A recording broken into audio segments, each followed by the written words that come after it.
10 రోజులు 82.47 గంటలు 10 బిల్లులు 3 తీర్మానాలు వాడేవేడిగా కొనసాగిన తెలంగాణ శాసనసభ నిరవధికంగా వాయిదా పడింది. ఈ సమావేశాలలో బడ్జెట్ ప్రవేశపెట్టడంతో పాటు పలు కీలక బిల్లులకు ఆమోదం తెలిపింది తెలంగాణ శాసనసభ. నిరవధికంగా వాయిదా పడింది.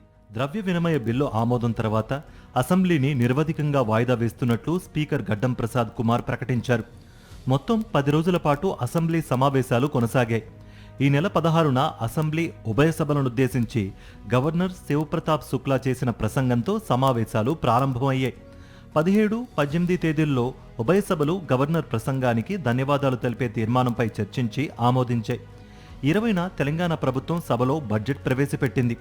23, 24 తేదీల్లో బడ్జెట్ ప్రతిపాదనలపై చర్చ జరగ్గా 25 నుంచి 29వ తేదీ వరకు బడ్జెట్ పద్దులపై చర్చించారు. 30వ తేదీన ద్రవ్య వినిమయ బిల్లుపై చర్చ జరిగింది. మొత్తం 10 రోజుల్లో అసెంబ్లీ సమావేశాలు 82.47 గంటల పాటు కొనసాగాయి.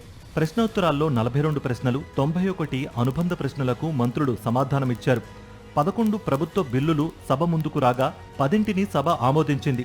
Telangana hate speech, hate crimes బిల్లును సెలెక్ట్ కమిటీ పరిశీలనకు పంపారు. 6 గ్యారంటీలకు చట్టబద్ధత కల్పించాలని కోరుతూ తొలిసారిగా బీఆర్ఎస్ ప్రైవేట్ బిల్లును తెరపైకి తెచ్చింది. తెలంగాణ జీఎస్టీ సవరణ, తెలంగాణ వైద్య విధాన పరిషత్ రద్దు, తల్లిదండ్రుల సంరక్షణ, తెలంగాణ పంచాయతీరాజ్ సవరణ, పబ్లిక్ సర్వీసెస్ నియామకాల క్రమబద్ధీకరణ సవరణ, తెలంగాణ ప్లాట్ఫారం ఆధారిత గిగ్ వర్కర్స్, అడ్వకేట్స్ ప్రొటెక్షన్, ద్రవ్య వినిమయ తదితర బిల్లును అసెంబ్లీ ఆమోదించింది. తెలంగాణ విద్వేష ప్రసంగాలు, నేరాల నిరోధక బిల్లు 2026ను సెలెక్ట్ కమిటీకి పంపాలని శాసనసభ తీర్మానించింది. రాష్ట్ర ప్రభుత్వం ఈ బిల్లును శాసనసభలో ప్రవేశపెట్టగా ప్రతిపక్ష పార్టీలు బీజేపీ, ఎంఐఎం, సిపిఐ తీవ్రంగా వ్యతిరేకించడంతో దానిని సెలెక్ట్ కమిటీకి పంపాలని శాసనసభ వ్యవహారాల మంత్రి శ్రీధర్ బాబు ప్రతిపాదించారు. దీనికి సభ ఆమోదం తెలిపింది. సెలెక్ట్ కమిటీ ఎంపిక అధికారాన్ని స్పీకర్కు కట్టబెడుతూ తీర్మానం చేసింది. రాష్ట్రంలో పెరుగుతున్న విద్వేషపూరిత ప్రసంగాలు, విద్వేషపూరిత నేరాలను అరికట్టేందుకు ప్రత్యేకంగా పటిష్టమైన చట్టం అవసరమని మంత్రి పొన్నం ప్రభాకర్ అన్నారు.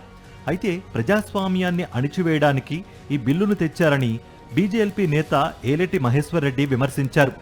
భావ ప్రకటన స్వేచ్ఛను హరించే ప్రయత్నంగా ఈ బిల్లును అభివర్ణించారు. ఇక బీఆర్ఎస్ కూడా ఈ బిల్లును వ్యతిరేకించింది. Telangana hate speech and hate crimes bill పౌర స్వేచ్ఛను హరించే క్రూరమైన ఆయుధంలా ఉందని బీఆర్ఎస్ వర్కింగ్ ప్రెసిడెంట్ కేటీఆర్ విమర్శించారు. విమర్శకుల నోర్లు మూయించేందుకు ప్రభుత్వం ఇలాంటి నిరంకుశ చట్టాలను తీసుకొస్తోందని మండిపడ్డారాయన. ఓవరాల్గా 10 రోజుల పాటు తెలంగాణ అసెంబ్లీ బడ్జెట్ సమావేశాలు వాడివేడిగా కొనసాగాయి. చివరి రోజు ద్రవ్య వినిమయ బిల్లు ఆమోదం తర్వాత అసెంబ్లీని నిరవధికంగా వాయిదా వేస్తున్నట్లు స్పీకర్ గడ్డం ప్రసాద్ కుమార్ ప్రకటించారు.